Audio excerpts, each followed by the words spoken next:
What's going on, everybody? Welcome into episode 143 of the MudWatch Sports Podcast on this Wednesday, February 25th, 2026. I'm your host, Zach Mallow, but before we get started, please subscribe below, follow all of my social accounts. Let's start things off in the world of basketball as the New York Knicks have been in action since the All-Star break. 4 games and a little inconsistency for New York. They started it off with a loss to the Detroit Pistons at Madison Square Garden. That was last Thursday, 126-111, as Cade Cunningham really took control of that game. Then they go into a back-to-back, a real tough back-to-back as they take on the Houston Rockets on Saturday at MSG. And the Knicks were trailing for a lot of this game, but somehow find a way to come back late in the second half, a 108-106 victory for New York. Second game of the back-to-back, they go out to Chicago. Not an easy game on Sunday night, but they take down the Bulls 105-99 the final. A great game in that one by Karl Anthony Towns. But then the Knicks go into another game, a tough game on the road on Tuesday night. That was last night, and the Cleveland Cavaliers hosted the New York Knicks out in Cleveland. And the Knicks were just really struggling offensively in this game. 109-94 is the final, and Cleveland did not have a great shooting night on their end, but they put up 109 points and said, yep, that was enough in the end. They started to pull away in the second half. Knicks really struggled from the field. Jalen Brunson had 20 points, but only shot 6 of 19. I mentioned Cleveland struggled. Donovan Mitchell had 23 points in this game on just 5 of 18 shooting. And really, when you look at it, Cleveland shot better from beyond the arc. They had 13 threes. The Knicks had 10 threes, but only shot 27% from deep, 41% from the field. Then they also only shot 67% from the free throw line. So really easy points there that the Knicks are not able to get on the offensive end. I'm really worried in terms of the Knicks' ability to win on the road. That's something that the Knicks really were great at last year. 24-17 on the road last season. They are just 14-14 on the road this season. Not a great sign, and I think the Knicks really have to press the reset button right now as a team going on the road. I think really what fans are freaking out about right now is that they're going up against good teams and they're not able to win games. That's something that the Knicks are going to have to focus on. I agree. They have to focus on beating good teams. But if you're going to face off against the Detroit Pistons, who are red hot this year, number 1 in the Eastern Conference, really nobody is beating them, and they take you down 3-0 in the season series, I understand people are worrying about that, but you saw this Knicks team a season ago go up against a Boston Celtics team that really, frankly, was a lot better than they were. And they took down Boston in 2 games out at TD Garden. They also took a couple of games at home and defeated Boston in a postseason series. So I'm not as worried going into a series against Detroit. The Knicks probably will figure it out. I understand Detroit's red hot, and I think the Knicks need to do some work on the offensive side of the ball, especially right now. But you've seen it in the past, the Knicks' ability to beat good teams, especially in a playoff series, 7-game series. I think the problem with that, though, is, again, on the road, they have to be better. And 14-14 for a team that's sitting third right now, tied for third in the Eastern Conference with the Cleveland Cavaliers, they need to be a lot better than that. And I think that's what you're really worrying about with this Knicks team. Can they go to Detroit for a couple of games? Can they go to Boston again for a couple of games and win? That's the real story heading into the playoffs for this Knicks team. But right now, they are really struggling in terms of points. And that you've seen that in the last 4 games or so. Their points per game is completely down from where it was before the All-Star break. They averaged 118 points per game before the All-Star break. That was 8th in all of basketball. Since the All-Star break, they're averaging 104.5 points per game. That is 27th in the NBA. They have to be better offensively right now, and they are not finding ways to get their scorers going. They're not shooting the ball well, especially from deep.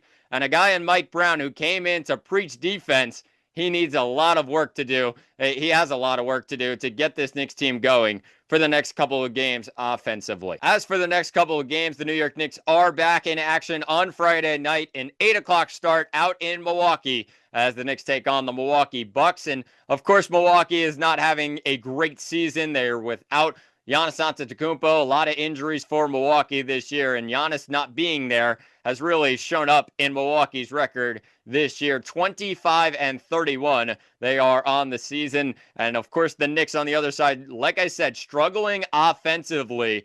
They have to really get things right in this game against Milwaukee, a bad team so far this year. Just get yourself going offensively and prove that this team can be the same team it was before the All-Star break in terms of their offense. Mike Brown with a lot of work to do, but we'll see how he does that in the next couple of days of practice as the Knicks get set to take on the Milwaukee Bucks. This is Friday night, an 8 o'clock start out at Fiserv Forum. Staying in the world of basketball, but shifting things to the college game as number 17 St. John's hosted Creighton on Saturday afternoon, and this one was an absolute rout. 81-52 the final. The Johnnies win their 13th straight game, their longest winning streak in 4 decades. And this game wasn't even close. You talk about a Creighton team who a couple days earlier went out to Gamble Pavilion, took on a top 5 team in the country in the UConn Huskies, and completely dominated them in terms of their shooting. Well, they only put up 52 points in this game.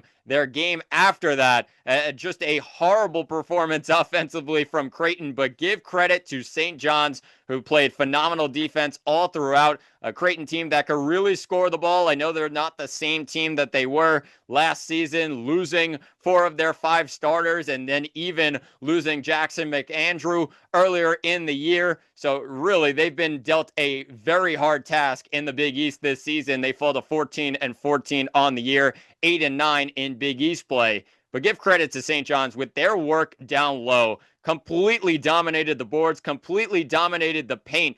44-30, they out-rebounded Creighton in this game, including 10 offensive rebounds for the Johnnies. They also had 40 of their 81 come in the paint, with just 20 points coming in the paint for Creighton on the other side. A great performance by St. John's. They also forced a lot of turnovers in this game. 18 turnovers Creighton had in this one. So they were really out of sync on offense, but St. John's defense completely stepped up, and give credit to the Johnnies, who grabbed an 81-52 win over Creighton. You may say it was a hangover game for the Creighton Blue Jays after their biggest win of the season, taking down UConn on the road.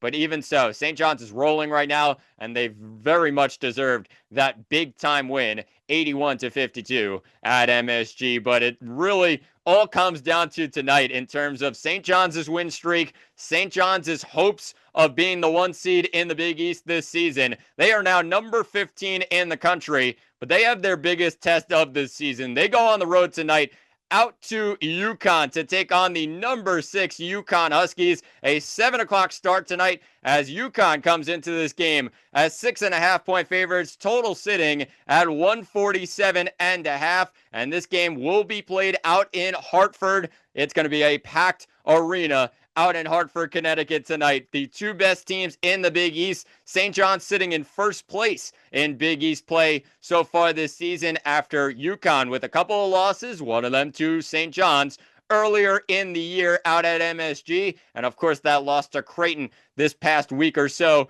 really hurt UConn's chances of being the 1 seed in the Big East, but they have a chance to really redeem themselves, and UConn will be fighting hard tonight on their home floor. A very tough game for the Johnnies. I think this game completely comes down to St. John's ability on the defensive side of the ball, very similar to what they were able to do against UConn the last time they played. It was less than a month ago, February 6th, as UConn took on St. John's at MSG, and the Johnnies won the game 81-72. The biggest stat category by far in this game was the 15 turnovers that UConn had in this one. Silas Demery Jr., who really led the Big East in terms of assist-to-turnover ratio, turnovers per game. He was rock solid heading into that game and had 9 giveaways on the night. So St. John's really did a great job of pressuring Silas Demery. 20 points off those 15 turnovers that night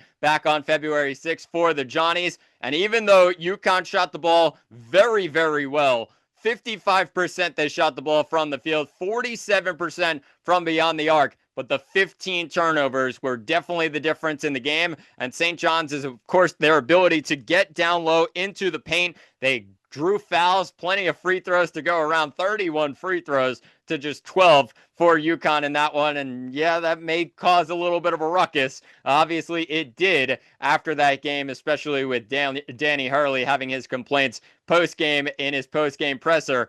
But this game tonight, it's going to be a big one. And UConn better be ready because St. John's is rolling right now. St. John's on the other side better be ready as well. Their biggest game of the year. Can they win again on the road in Big East play? This is nothing that they've seen so far this season, so it's not going to be easy. Make sure you tune in. The matchup of the year in the Big East. Number 15, St. John's. Number 6, UConn. 7 o'clock start out in Hartford. But that will do it for episode 143 of the MudWatch Sports Podcast. Please subscribe below. I've been Zach Malum, and thanks for watching, and talk to you all on Friday.